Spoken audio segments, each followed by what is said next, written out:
Bonjour, Bonjour. Christine Mops, conseillère régionale du groupe écologiste et citoyen. Donc moi je suis déléguée à l'innovation sociale et sociétale et donc j'ai le plaisir de discuter avec toi aujourd'hui sur un point sur la coopération internationale. Je te présente si tu le permets Mumi Nozoï qui est de Corrèze et qui appartient aussi à notre groupe. Alors ce matin nous avons une délibération plénière au sujet de la coopération avec la région de Hubei en Chine, qui représente à peu près 54 millions de personnes, où il y avait eu une coopération ancienne de l'ex-Aquitaine jusqu'en 2015 ou 16, je crois bien. Et donc il y a eu une évaluation, et cette évaluation a montré, a pointé qu'on avait peut-être aussi un problème de gouvernance. Donc ce matin, tu nous as fait le plaisir d'intervenir sur cette délibération.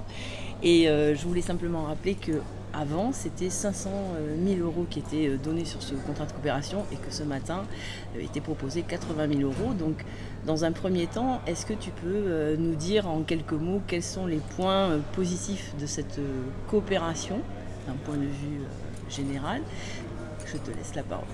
Alors à l'époque, moi je pensais, en soutenant cette coopération, à l'époque où elle était encore soutenue, je pensais qu'on pouvait promouvoir sur les territoires chinois des actions écologiques et nous exporter nos idéologies là-bas.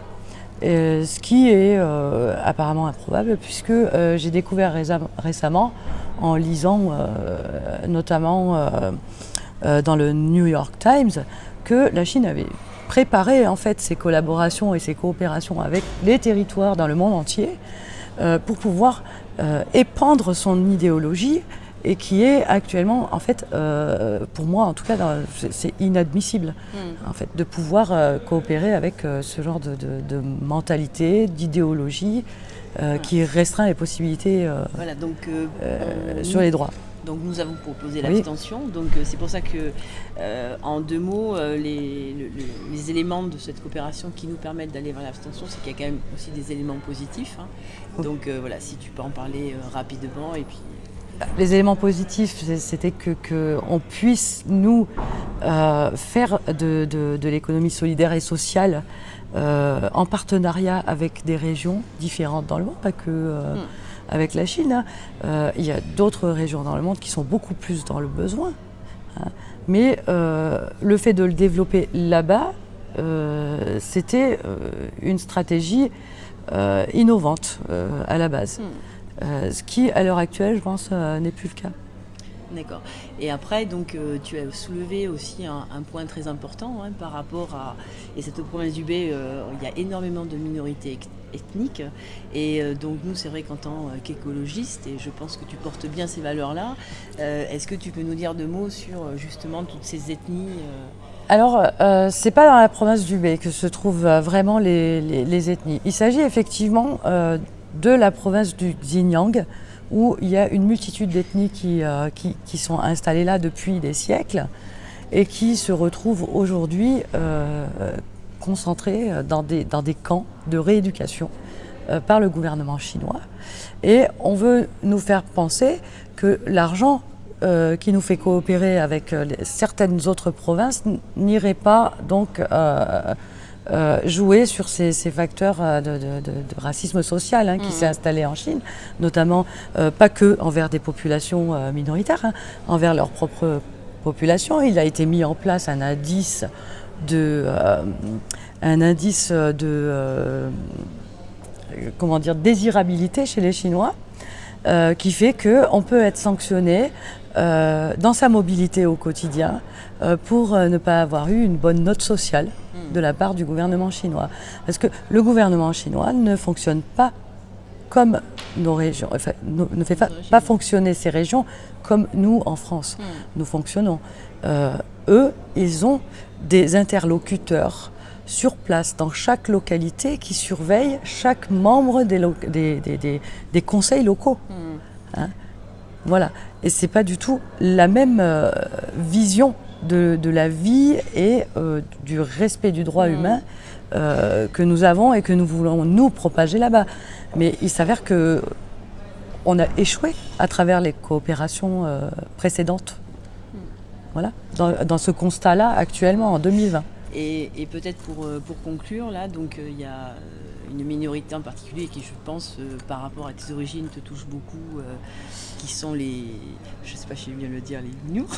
Les Ouïghours, Voilà. oui. Et donc voilà, peut-être dire 2 mots là-dessus et expliquer peut-être à ceux qui regardent cette interview qu'est-ce qu'ils sont vraiment et d'où ils viennent. Parce que j'ai mieux compris certaines choses en lisant. Ils ont toujours été là, en fait. Ces populations-là ont toujours habité ces territoires-là.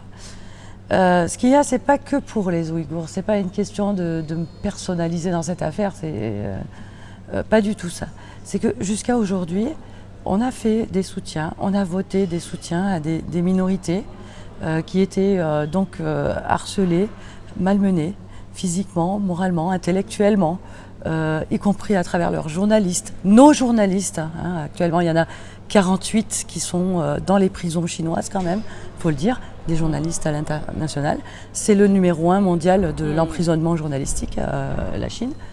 Et il n'y a pas que ça. Et, en repensant à la cause kurde, etc., et ce qui s'est passé dernièrement avec nos soutiens oraux, hein, qui n'ont mené strictement à rien, j'ai eu l'impression de vivre une énorme hypocrisie de la part de nos dirigeants.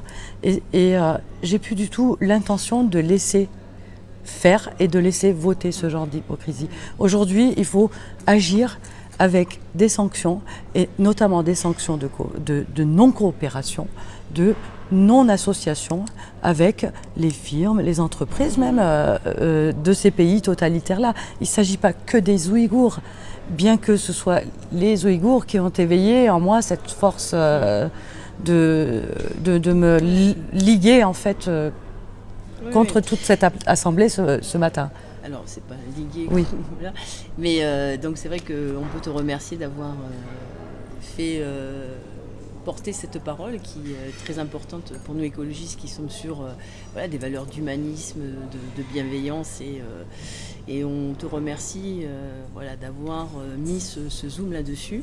Et pour conclure, peut-être rappeler que tu sièges donc dans la commission la CRCI. Alors, la CCRCI, alors c'est le comité consultatif de la coopération régionale à l'international.